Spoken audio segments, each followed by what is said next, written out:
protecting yourself and practicing abstinence.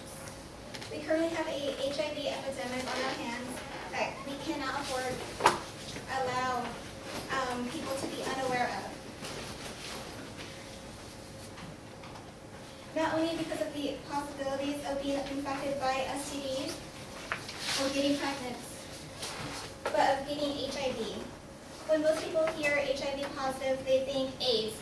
They think death and associate AIDS with people from Africa or homosexual. However, AIDS affects everyone. It sees no color. It doesn't care about your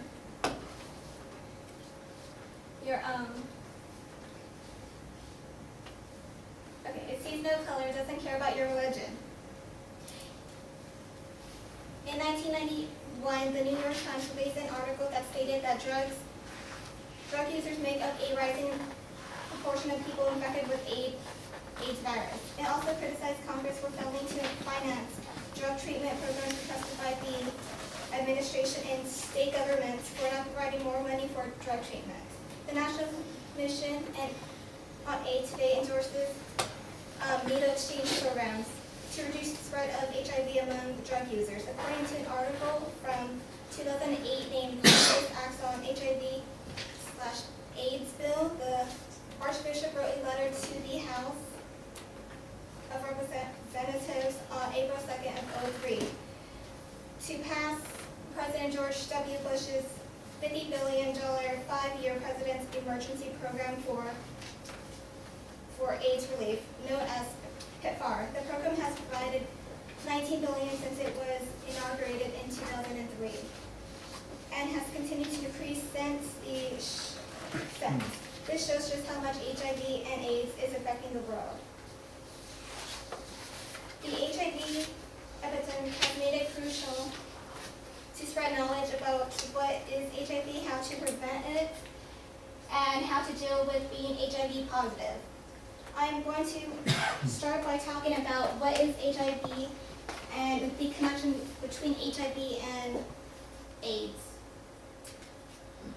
According to Word.org, HIV is a virus that gradually attacks the immune system.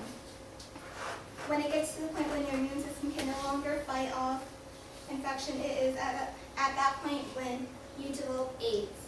A person is diagnosed with AIDS when they develop an AIDS-related condition called an opportunistic infection or an AIDS-related cancer. The infections are called opportunistic for that very reason. They take advantage of the opportunity offered by a weakened immune system. Here is a list of opportunistic infections.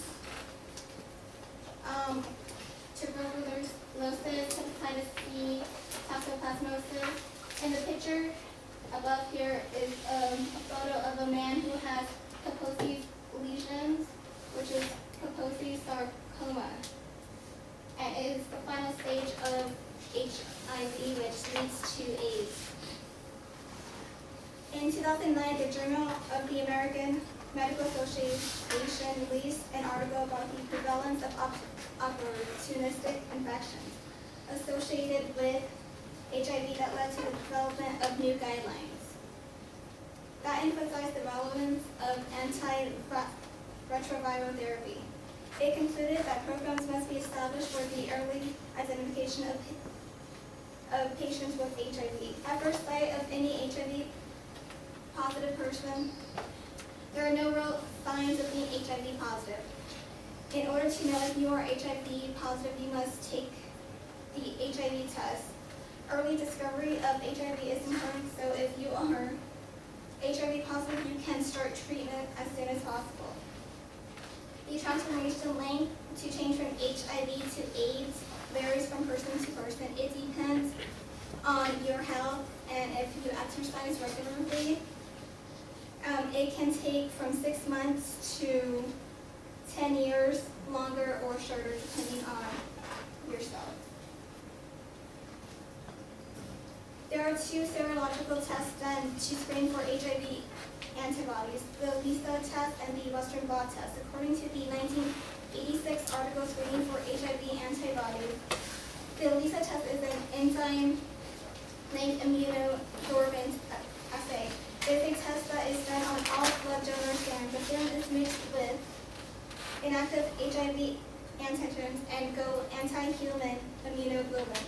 If the serum contains HIV antibodies, it changes color. However, if the test does not change color, it still does not mean that you do not have AIDS. It simply means you are HIV positive.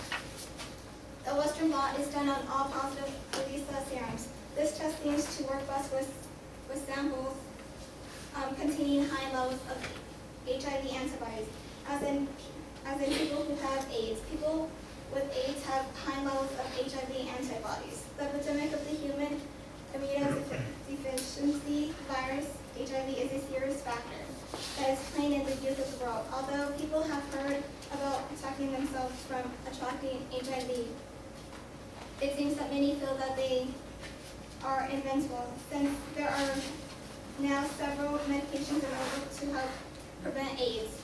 According to a System Medicine article in 2007,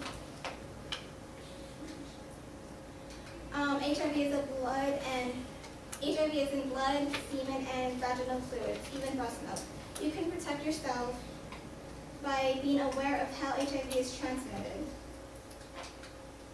HIV is transmitted through unprotected sex, sharing needles with infected persons, transmission from infected mothers to fetus if they don't take the proper medication, and infected from blood products.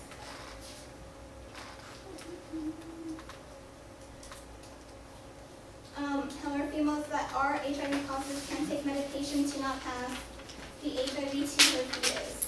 And females that are HIV positive, the breast milk can transfer HIV. The mother should not breastfeed her infant. Therefore, if it is possible to not pass HIV to your child if you are infected with HIV.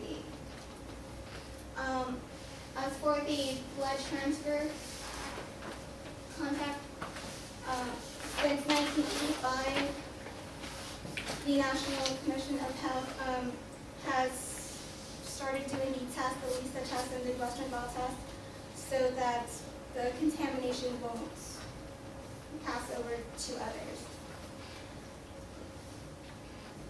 Okay, so lastly, I will speak about how to deal with being HIV positive.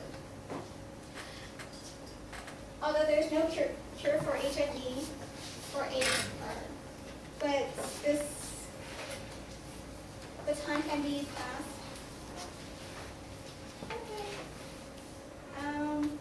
The HIV epidemic has made it crucial to spread knowledge about what is HIV and how to prevent it and how to deal with being HIV positive. The best thing to do is to be safe, get tested, and remember knowledge is power, and in this case, it can save your life.